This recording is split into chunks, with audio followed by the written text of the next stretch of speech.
Ryan, I would say, in my opinion, is plausibly the most guilty party of this entire thing. Ryan Reynolds says Justin Baldoni can't sue him over hurt feelings. Ryan Reynolds is facing a complete meltdown after getting canceled for allegedly bullying Justin Baldoni, and honestly, I didn't see this coming. Thesis is essentially that Ryan is actually such a good guy that he kind of had to be a bad guy. Between lawsuits, a satirical jab in Deadpool and Wolverine, and some messy allegations, it's hard not to wonder, has Ryan's sharp humor finally crossed the line? Ryan Reynolds versus Justin Baldoni. A feud so juicy, you'd think it was scripted for a Hollywood blockbuster. But this is not a usual celebrity spat. This is a full-blown war of egos with Blake Lively, Reynolds' wife, right in the middle of it all. And if you thought Hollywood drama couldn't get messier, buckle up, because this saga has enough plot twists to rival a Game of Thrones finale. Mr. Reynolds was a key player in the scheme, defaming Justin around Hollywood, strong-arming WME, their agency, into dropping Justin as a client, and trying to destroy Justin's career however possible. The Hollywood burn book is back, and it's juicier than ever. Justin Baldoni has decided that two can play this game, countersuing Ryan Reynolds and Blake Lively with allegations that they're out to obliterate his career.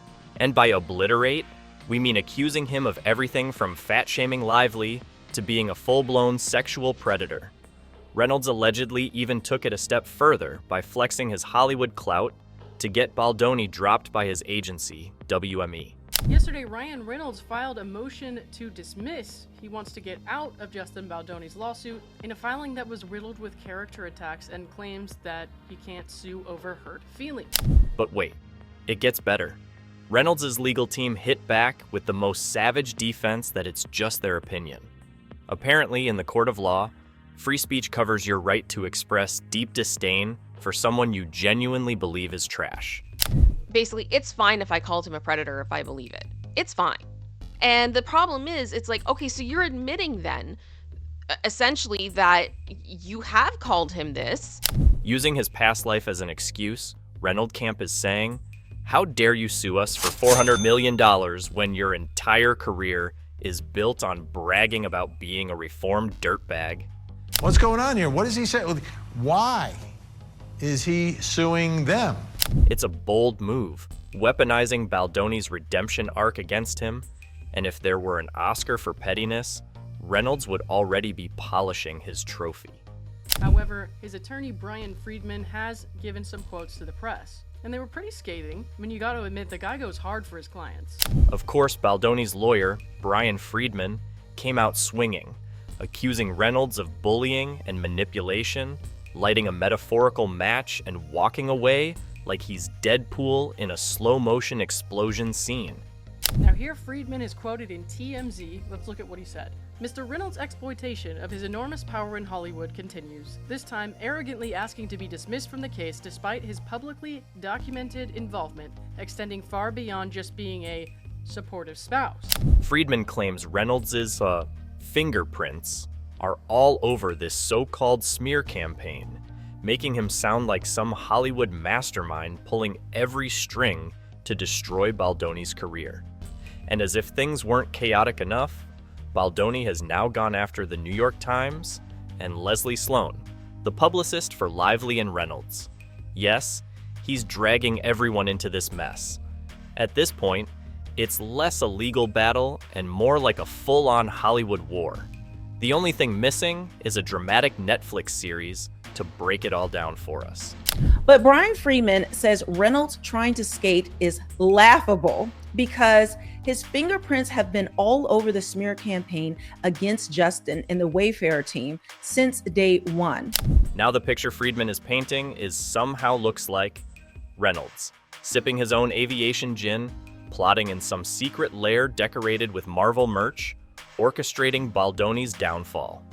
Really? The same guy who spends most of his time cracking jokes online and promoting his businesses? Apparently, he's now the villain in Baldoni's story. It's so over the top it almost feels like satire, but no, this is real, and it's getting messier by the minute. He adds, after lighting a match, Mr. Reynolds now seeks to run from the flames. It won't work. Friedman didn't hold back, accusing Reynolds of setting the entire feud ablaze and then bolting from the scene like a Hollywood action hero escaping a CGI explosion. He claimed Reynolds is dodging accountability at every turn, more focused on maintaining his charming public persona than addressing the alleged harm caused.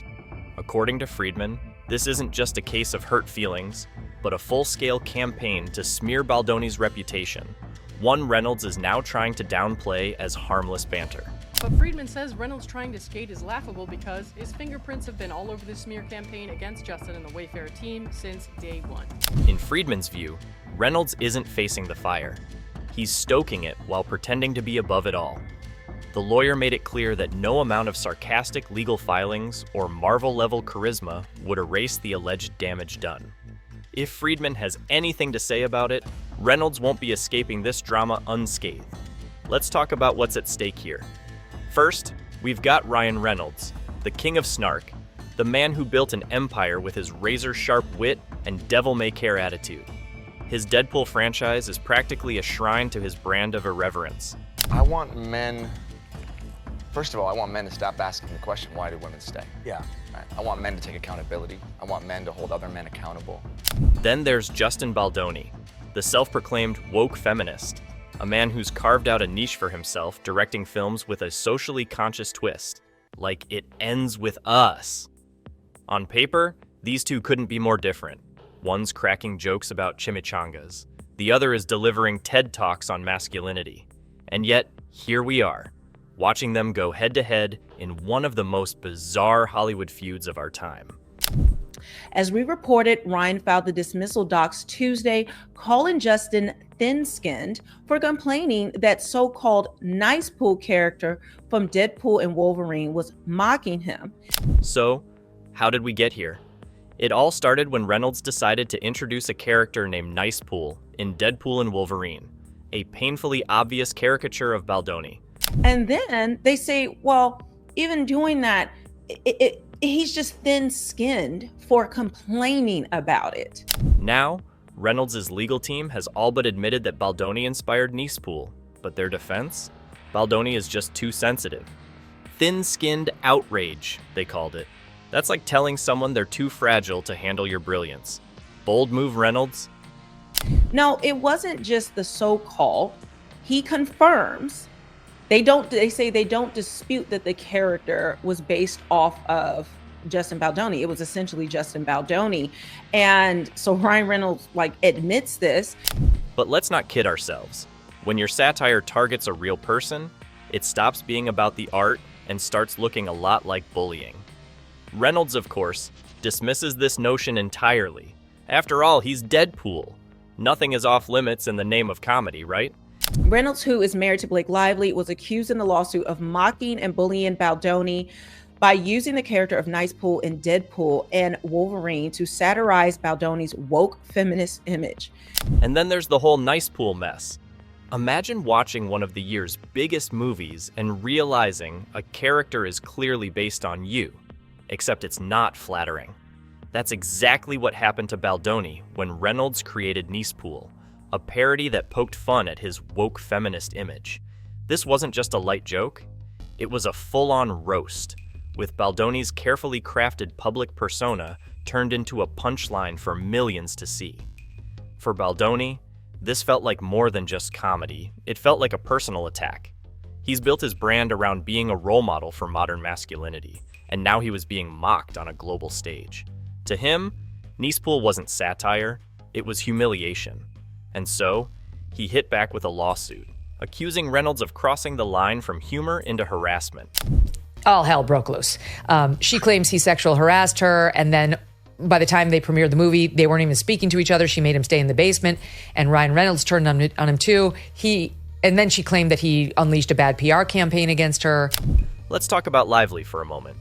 As Reynolds' wife and Baldoni's co-star, she's smack in the middle of this mess, and she's not holding back.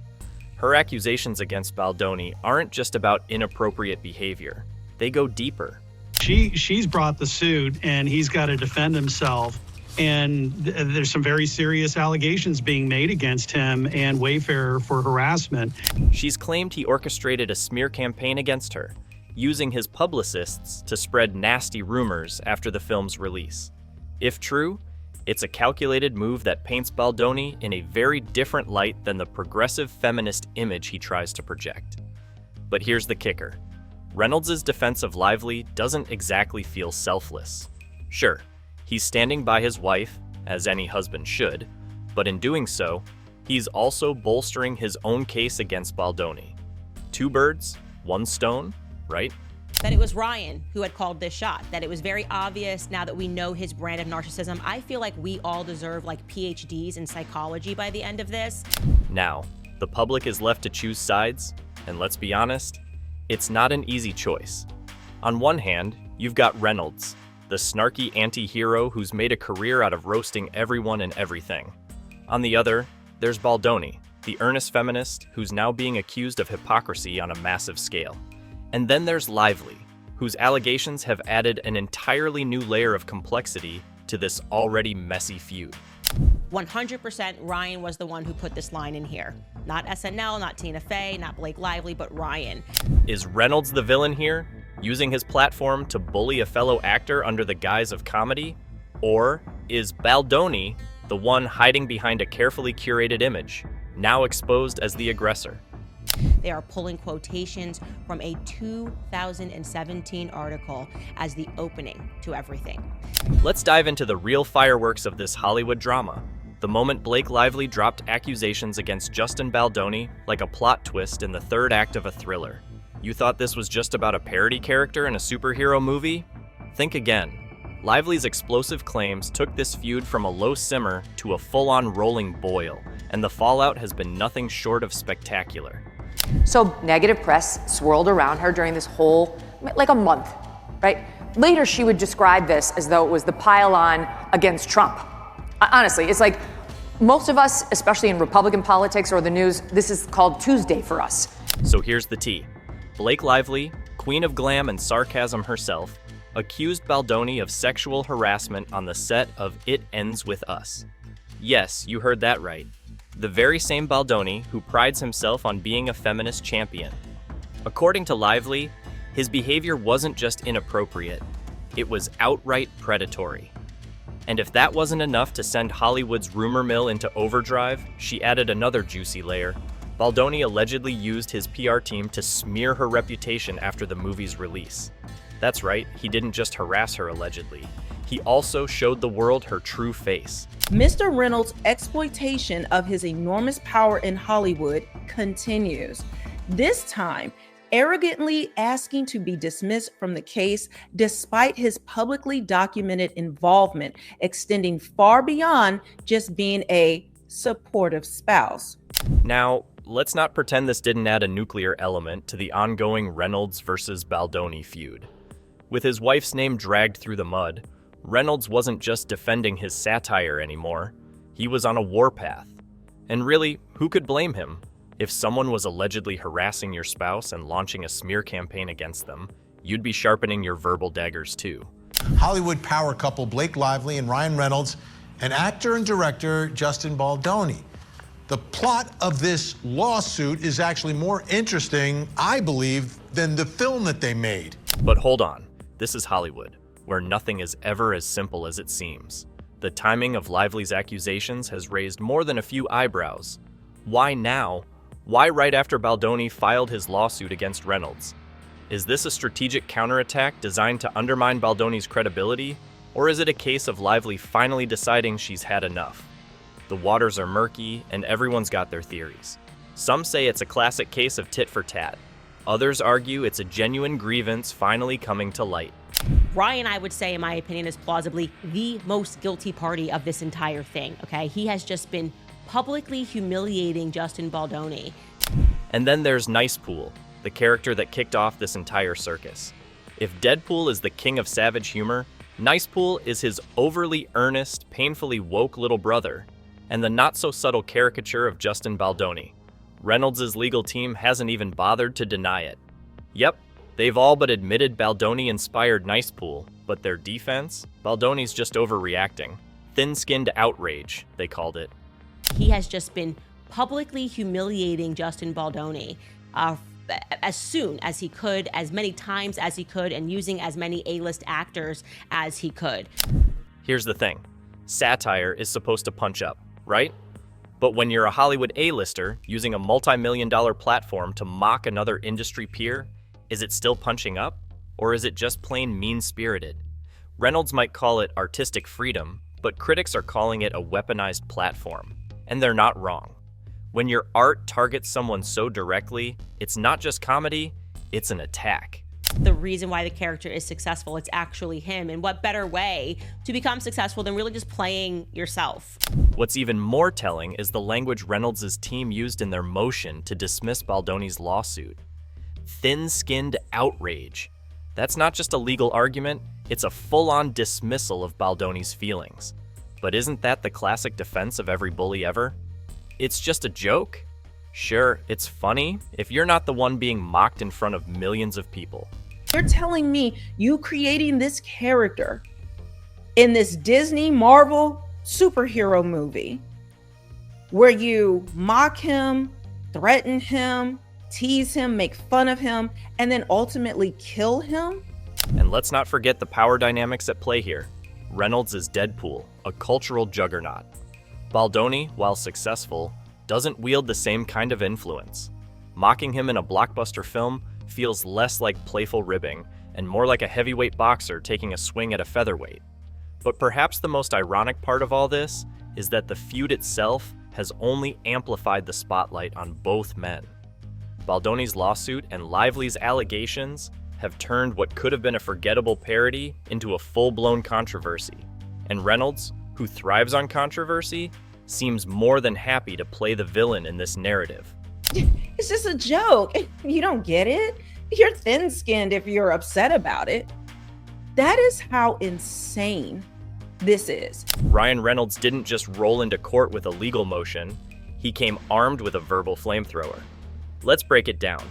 In his effort to shut down Justin Baldoni's claims, Reynolds dismissed them as nothing more than hurt feelings. That's not just a legal argument, that's a mic drop with a side of shade. Are real, and they are serious. Mr. Reynolds can appear on as many sketch shows as he wants and feebly try to make light of his current situation, but we will not stop until he is held accountable for his actions. Reynolds' team went all in, leaning hard on the defense of free speech. They argued that calling someone a predator, or, creating a satirical caricature of their entire personality in a blockbuster film, is totally within the bounds of the First Amendment. And while they didn't exactly deny that Nicepool was a jab at Baldoni, they waved it off as harmless fun. But that fun part has now put his job at risk. And the real battlefield here is the internet. Forget legal proceedings, the court of public opinion is where the verdict actually matters. And let's just say it's not looking great for Reynolds right now. Fans have been flocking to Baldoni's defense, calling Reynolds out for his behavior both on and off the screen. Turns out that even Deadpool can't snark his way out of everything. I felt like it was very aggressive, I agree, and I can't fault somebody for wanting to stick up for their partner, but there were parts of it as I was reading it, I couldn't help but feel like it was a bit petty. The biggest question hanging over this mess is whether Reynolds' fierce defense of his wife, Blake Lively, is helping or hurting his image. On one hand, it's admirable. Who wouldn't stand up for their partner? But on the other, this is the Me Too era, and weaponizing satire against someone like Baldoni, who has branded himself as a feminist ally, feels dicey. And if there's one thing the internet loves more than a feud, it's digging up receipts. Clips of Reynolds making eyebrow-raising comments in past interviews have been making the rounds online, adding fuel to the fire. Meanwhile, Baldoni's carefully curated image as a reformed man is giving him the upper hand. But let's not forget, public opinion is a fickle beast. One wrong move from Baldoni, or one perfectly timed tweet from Reynolds, and the tide could turn faster than you can say nice pool. Here's where things get really messy. Both Reynolds and Baldoni have built their careers on preaching certain values, only to now be embroiled in one of the pettiest Hollywood feuds we've seen in a while. Reynolds has been loud and clear in accusing Baldoni of hiding behind a woke feminist facade, essentially calling him out for performative activism. And hey, that might sting a little more coming from someone who's built their career on being brutally honest. But does that give Reynolds a free pass to satirize Baldoni so directly? Probably not. All hell broke loose. She claims he sexual harassed her, and then by the time they premiered the movie, they weren't even speaking to each other. She made him stay in the basement, and Ryan Reynolds turned on him too. And then she claimed that he unleashed a bad PR campaign against her. And what about Blake Lively's role in all of this? Is she just an innocent victim, standing up for herself in the face of harassment? Or is she a power player, strategically timing her allegations to support her husband's case? Depending on whom you ask, she's either the heroine of this saga or its most calculated participant. But the bigger question here is what this feud says about Hollywood as a whole. Reynolds and Baldoni might be fighting for their reputations, but in doing so, they're exposing the very hypocrisy they claim to detest. This is now more than just a story about two actors at war. It's a spotlight on Hollywood's ongoing struggle with bullying, accountability, and the messy intersection of art and personal vendettas. And honestly, we're all just here for the drama. Pass the popcorn. All right, folks, let's talk about what could be lurking around the corner for Ryan Reynolds, Justin Baldoni, and this Hollywood soap opera that just keeps giving.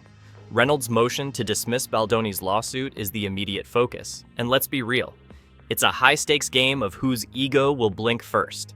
So, there you have it, a messier Hollywood feud than a bad rom-com script. Hit like and subscribe to the channel so you won't miss any twist of this drama.